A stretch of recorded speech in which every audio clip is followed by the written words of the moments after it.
President Donald Trump is basically desperately glomming onto a new lawsuit filed by the state of Texas. You heard about this? Yep. So one of many, right? Yeah. And so, well, this time it's the state of Texas that is suing 4 different battleground states. He's suing Georgia, Pennsylvania, Michigan, and Wisconsin.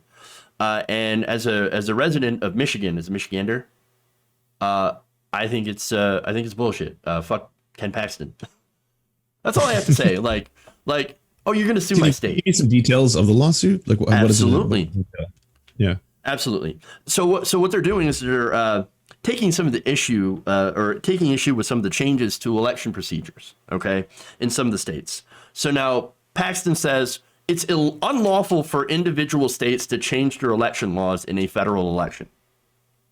So he is asking the Supreme Court to invalidate the results of said election in those 4 states, which would, what do you know, give Donald Trump the presidency.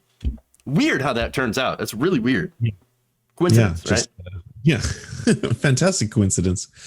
I don't know, at this point, has it not gotten to the extent where everyone can kind of sit back and be like, it's not going to happen? I don't know of a more like prescient way of saying it, but like, It seems like every lower court that this has been introduced to has been like, we're not going to deal with this because this, like, you do not have the proper evidence. Rudy Giuliani's clown show appearance going around hiring actresses to be drunk in court and get documents thrown out and literally sweat oil and stuff like that.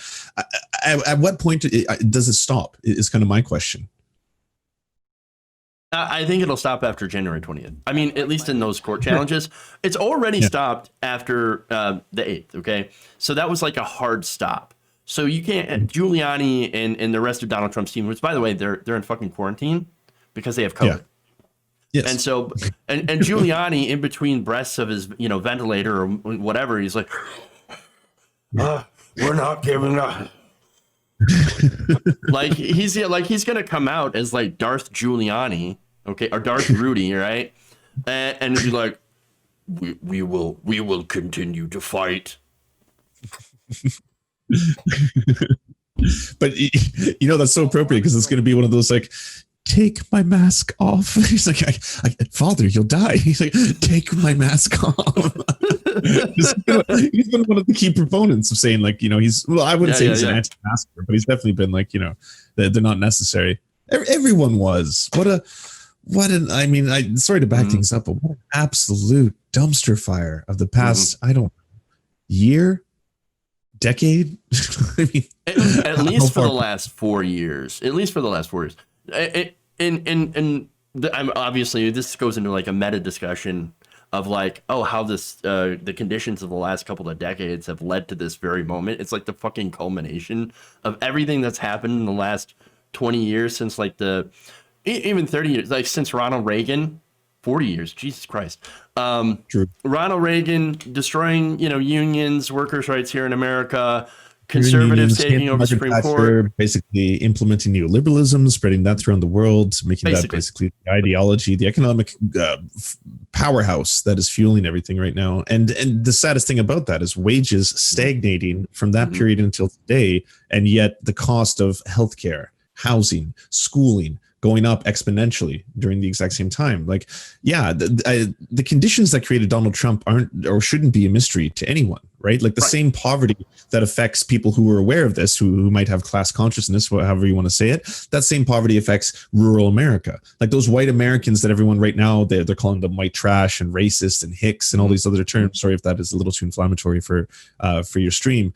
But those same people are experiencing the same kind of alienation that everyone else is. And they're being told very succinctly by people like Tucker Carlson, for example, that it's the globalists, that it's the immigrants, that it's the other and stuff like that. Yep. So it's no surprise to me that 70 million Americans would vote for a man like Donald Trump, like an outright disaster of a human being, an incredibly misogynistic, racist, a rapist, right? But at the same time, they don't see it like that. They see it as if their needs aren't being met by the liberal elites. And look, you also, and I get into this, like this is a constant theme on my show. Conservative media. It is all about how conservative media pushes the narratives. And unfortunately, these narratives like continue to spread because of the distrust of the corporate mainstream media, which is also kind of fucked up a lot. And so you have a situation where you have CNNs of the world that give neoliberal talking points all the time, and the MSNBCs of the world that are kind of backing them up as well on that. And they're pushing like hardcore Democrat Party, which, like, look, I'm a member of the Democratic Party. Okay. I support and voted for Democrat. I voted for fucking Joe Biden. Okay. I didn't like it. I felt dirty, but I still did it. I still fucking did it. For Justin Trudeau. I voted for Justin Trudeau the first time. Exactly. Yeah, but like, yeah, exactly. Of course, it was a strategic vote because at the time I had to get rid of Stephen Harper and you had to get rid of Donald Trump, right? So like, yeah, I think there's nothing wrong with that. It's the sad reality of the world we live in. Like obviously, both of us probably would want it to be in the Bernie Sanders timeline, but that could be just cry on in front of each other. Yeah. Instead, of course, we're stuck in the timeline of Hell World. Where we're stuck without healthcare during a pandemic, where we get, and you've probably seen like the reports on what the American government, the U.S. government is doing in response to the millions of people that are going to lose their homes, millions of people who are waiting in like fucking food lines in the richest country on earth, while Jeff Bezos just made another $3.6 billion or some shit, 3.6. What does it even fucking matter anymore? It's more money than anybody could ever spend in their life. Mm-hmm. It's well, not to mention when you see those food lines, when you see those like actual literal lines of cars in the US, like I made a tweet about it. I was like, wow, Venezuela's doing real rough. Because like that's the thing they're always saying. They're like they're eating literal rats on the streets in Venezuela and all these communist countries and stuff like that. I was like, well, look what is happening in the richest country on earth right now. Like they're unable to even feed their citizens in a time of a crisis. Pandemic, but see, that's the thing. They're perfectly able to do that. Right. Perfectly able. The government just came together in rare bipartisanship effort to pass a $740 billion defense package. So we've got food lines. We are bombing the shit still out of several different, probably more of the countries than that, more countries we even know of. Okay. And yet, okay, we choose not to feed people. We choose not to feed people while we do all that stuff. We that's the only way that they will ever come together and do anything, is when it benefits the military industrial complex, when it benefits corporations, when it benefits, anybody other than regular taxpayers. Because right now, understand, and you probably know this, I know you're Canadian. You're like, I live in Michigan, you're our hat. Okay. And like, you must be looking down, because I've talked to other people who are Canadian as well. And I've had them on the show plenty of times, a lot of friends who are Canadian.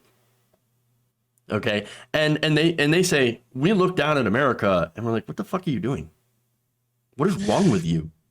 Well, the metaphor used to be that like you are the nerd and there's a cool party going down below you, and every now and then you want to walk down and be like, "Hey, how's it going? Can I have a beer with you?"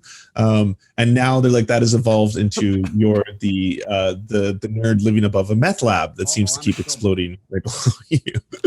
That sounds about right. I mean, I don't look to the US at any point and think honestly the most common feeling and the most common emotion is sadness, not like anger or not like any other emotion. Because like I don't want, millions of Americans to be homeless. I don't want millions of Americans to not have health care. I don't want millions of Americans to be going through all these problems. Like, to me, that's terrifying. And that should be terrifying to everybody, not just because of humanity, which seems like just like the basic reason, right? But because like that destroys all economies. Like, there's no such thing as Canada living in a bubble while their largest trading partner right below suddenly has the largest unemployment since the Great Recession, suddenly has the largest housing crisis since the Great Recession. Like, that will have a ripple effect around the entire earth. The same thing, like, that applies to China as well. People who are like, well, the Chinese virus was created so China could become a new superpower. I was like, this will devastate everybody, right? There is no winners in the situation. So that's one of the reasons, like, I was working on the behalf of the Bernie Sanders campaign as far as I could, right? We developed like a mobile game to try and promote him. I was doing canvassing because you were allowed to as a Canadian, because I genuinely thought that if Bernie Sanders could get in and at least enact some of the changes that are necessary, that will help uplift everybody as a result. Right. And I appreciate that as an American, trying to get Bernie Sanders in because, I mean, look, I've said this before. Bernie Sanders is a centrist, right? He's center of the road when it comes to the rest of the world. We are so far insane in this country, in America, and we have such a profound impact on other countries. I mean, look, okay, so to kind of get like into Canada a little bit, let's just talk about Ford, Mr. Ford for a second, right? Doug Ford, okay, and the Ford family themselves, okay, and their insanity that was pretty, Trumpian, that I would say. And so this is the kind of thing that we are, kind of exporting to the rest of the world, other than the millions and millions, of course, of guns that we also do. That's us. Yeah. Yeah, I mean, which one did you want to talk about? The crack smoking mayor of Toronto, who's no longer around, or his brother Doug, who's the current ruler? Yeah, I guess for any of your listeners who don't know, the Ford family is a dynasty in Canada that are deeply entrenched, very, very wealthy, a long history of just tons of different things, racketeering, drug dealing, embezzlement, numerous scandals, endless scandals. Rob Ford made national headlines when he became the mayor of Toronto, who was also seen smoking crack in a video, as well as a handful of other things. But all that stuff is kind of, it's superfluous, because at the end of the day, these individuals are really, really good at cutting all social programs wherever they go. I mean, the province of Ontario has been pretty progressive. It was one of the first provinces to introduce things like $15 minimum wage, for example, to try and offer post-secondary education at such a reduced cost that it might almost be free. Things like that were starting to develop and grow, and the Fords came in and they've effectively tried to gut every social safety net there is. Then the pandemic hits. And so it's kind of similar to Donald Trump. Now, I don't think Donald Trump was quite as effective, because he was just getting like marred in government. Like, he couldn't pass things past the House, for example. And a lot of times there was the tax. His big tax bill was basically his crowning achievement. That was one of the things that he got through. But otherwise, he wasn't able to get rid of Medicare, get rid of Medicaid, or even get rid of ACA. Like he's been trying. He might, right? When is that going to the Supreme Court? That's pretty soon, isn't it? It's all pretty soon, yeah. And look, even if that fails, the conservatives are not going to stop in this country, and that's the other thing. And just to kind of circle back around, it is the end result of conservatism over these last few decades. Is a Trumpian figure who basically is a soft authoritarian, a soft fascist, or at least in a completely ineffectual fascist. Mm-hmm. As most are. Yeah. And well, I know people are always like, well, there's, Hitler was actually a Machiavellian genius. And I was like, no, he wasn't. No. there's a lot of mistakes along the road. For sure.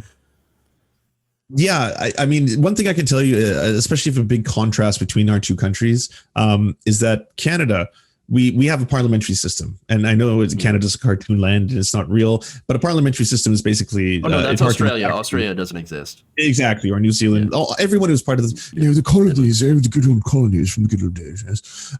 We still have a system where you vote for your MP, but it's not an end all be all. So you form a government if you have a certain amount of seats. If you have a lot of seats, you have a majority government. That's where you have supreme ruler. You can do whatever you want.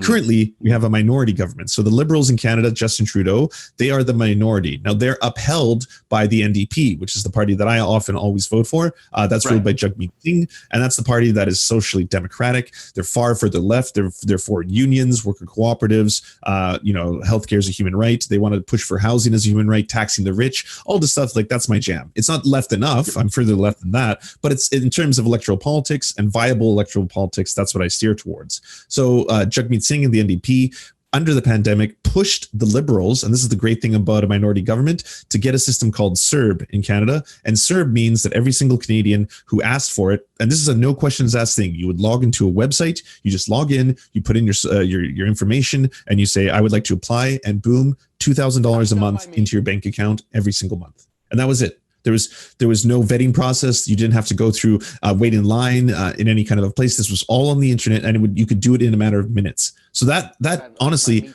was remarkable. Like, it saved lives. prevented people from going homeless. It prevented people from starving. It kept the country afloat. And yes, it racked up a massive like deficit in the process. But had you not done that, you would have seen the same situation you're seeing in the US, right? Which is people need to pay their rent. They need to eat. And if they can't go to work or their works are shut down or whatever it is that is happening as a wide scale pandemic, you were going to see these catastrophes. Yeah. And again, this is exactly what the end result of all this is going to be. And to get back to President Trump, is he concerned about this? No. But let me give you a tweet here. Here's what he says. The Supreme Court has a chance to save our country from the greatest election abuse in the history of the United States. 78% of the people feel no, the election was rigged. And so that's the focus. And I mean, going back to, like the Democrats in our government, which is always divided, because we can't even pass like a budget. Okay, we haven't passed a budget for as long as I've been doing politics. No, I'm serious. So it's always been like a 1-year continuing resolution.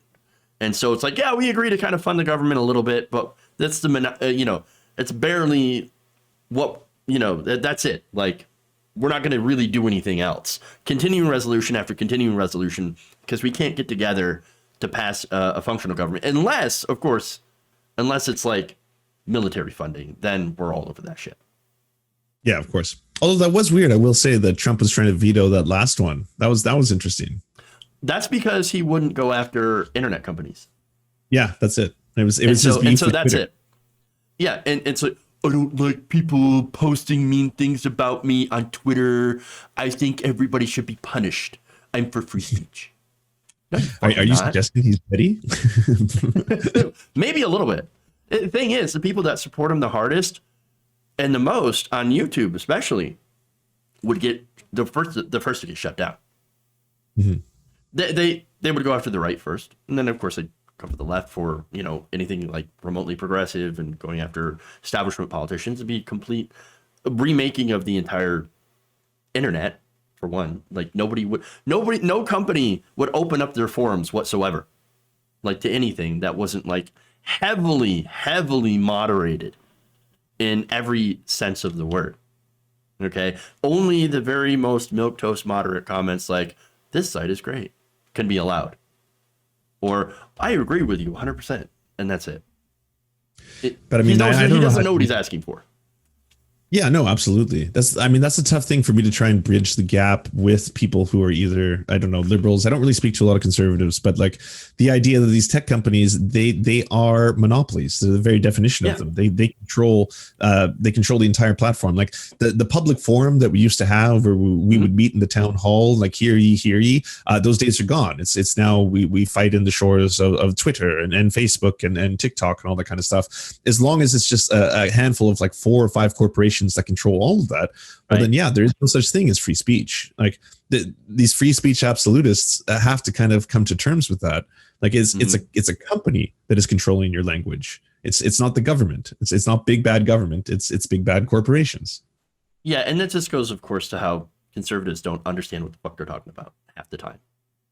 If you enjoyed this video, please give us a like and share with your friends. You can subscribe and help out the channel by becoming a patron. It's patreon.com/Jeff Waldorf, or you can become a channel member as well by hitting the join button below.